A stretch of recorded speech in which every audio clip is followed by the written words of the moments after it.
So I went back down to Kumbakonam, back to the ashram, and I have to realize when I said back to the ashram, it's one room on a little place with another room where there's a kitchen and stuff. A couple of servants work at the place. And it's not like there's a bunch of people there or anything like this. It's a very private, quiet little thing. But I went back to the room and I realized I had to go back in. So I went back into the room. And this time, the minute I walked into the room, it was like walking into a whole nother chamber, because where my consciousness had come out into the world in a normal way, relatively maybe, that all the old 13 months just came back, and just like the gong going off, I went back into the room. So this time, when I was in the room, 13 months, 390 some odd days or something like that, then a month out. So then I went back in. This is the fourth time into the room, and this time I was in the room probably a day or so when I started to have some visions. And once the visions started to happen, I didn't sleep for 50 days. I was like wide awake. I was lying down. My mind was opening up. I was just seeing visions, ideas on ideas on ideas, and following them through. And I couldn't turn it off. So I could lie down and relax, but there's no way I could lose consciousness of what was happening.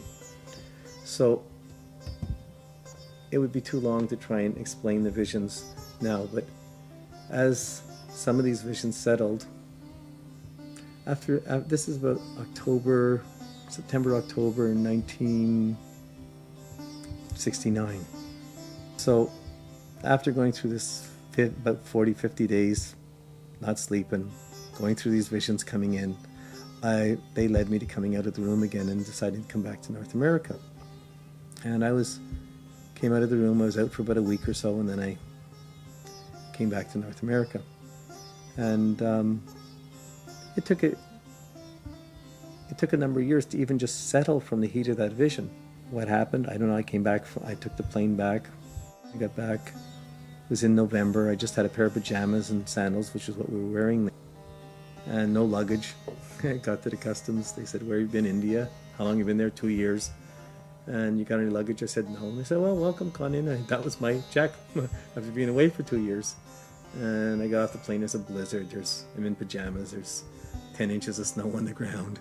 And I had to come back into my family's world, where I lasted at the house for about a month before I had to get my own place. And so that was my beginnings of coming back to Canada after the Black Room. Now, then I was searching, what does it mean? Why? I had visions. They didn't mean anything to anybody else. I had all sorts of things I was interested in, fascinated with, but they didn't necessarily mean anything to anyone. So I wasn't even sure what they meant myself.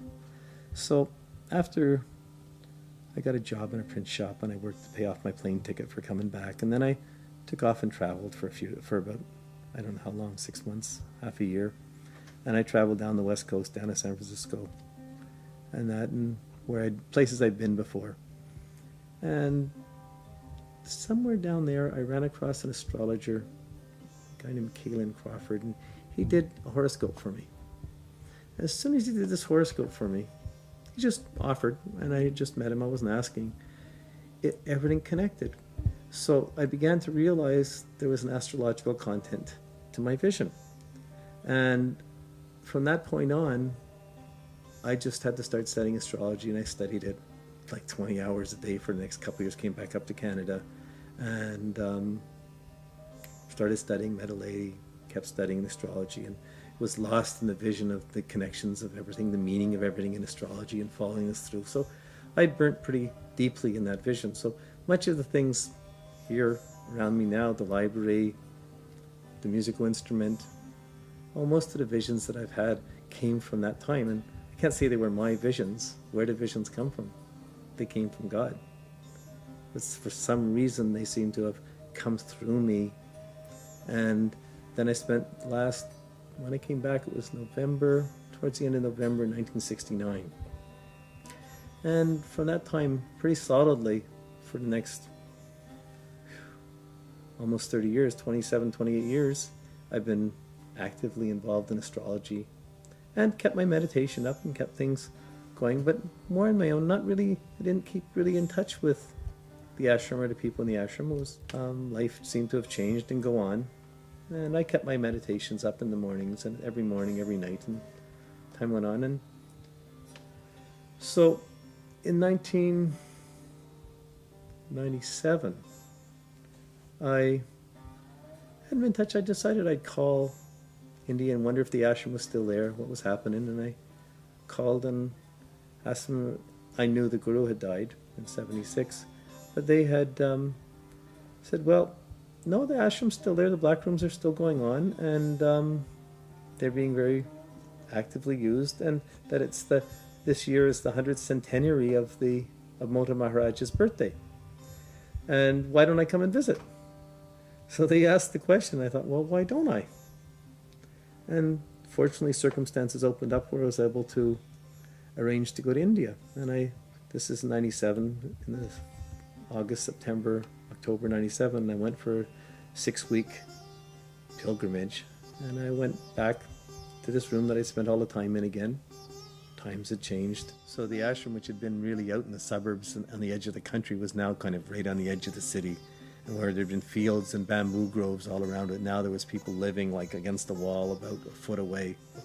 But I went back in the room again for a week, and it was a very interesting process. It's always a challenge, even to spend 24 hours alone and try and be meditating. It forces issues of your heart and your mind to be in the present, to be in the moment. And I went in for the week, and it was very intense. It was a very good experience for me. It kind of brought the past back into the present and brought everything update.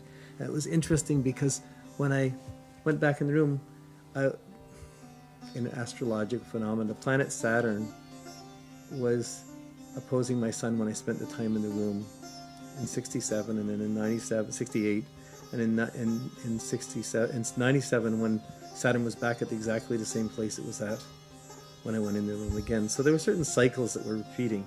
But it was a very affirmative confirmation for me. Even though I only spent a week this time, it was still a big challenge to do the week. And then from there I went and I traveled through India, met a few saints. I visited Sai Baba and Puttaparthi. And then I flew over to Gujarat and went and visited Dwarka and a few Krishna temples and a few special places in Gujarat, and visited the other black rooms, and then came back.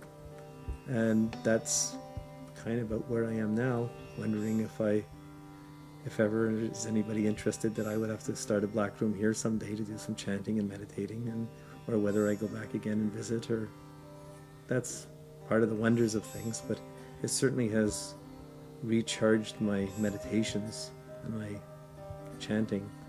And nowadays I get up in the morning and I chant. My chant's just Hari Om, Hari Om, Hari Om.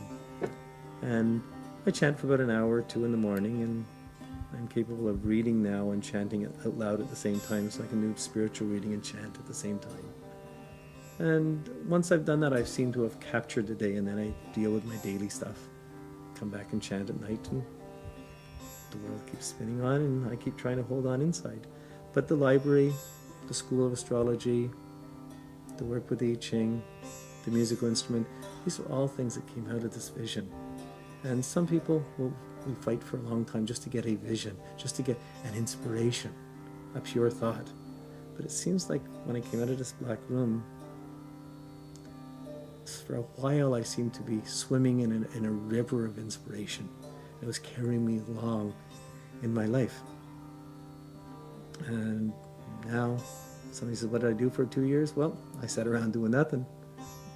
Just basically chanting, being alone. It seemed to be the most antisocial thing. In one way, it looks like I'm running away from everything. But to me, it's like I went right to the center of things. And it was the most meaningful time in my life. In retrospect, when thinking about the black room and the vision, after you sit alone for 13 months in a room and you have no vision, it's all just simple. When a vision comes in, it's hard not to take it. It comes and you think, this came from God, I'm going to go on it. I often think a greater being probably would have stayed in the room and not followed the vision. But the vision came to me, it seemed to answer all my prayers at the time. I went as far inwardly as I was able to at the time. I honestly had desires for life and for being involved, and I had to come out. And I came out on this wave of inspiration. And for the last 30 years, I pretty well lived following those inspirations and trying to live up to them to the best of my ability. Now, I think a big part of me is still sitting in the room, and I'm hearing. Really, time's an illusion, anyways. It's all happening now, anyways, and I think I'm coming back more and more into the silence.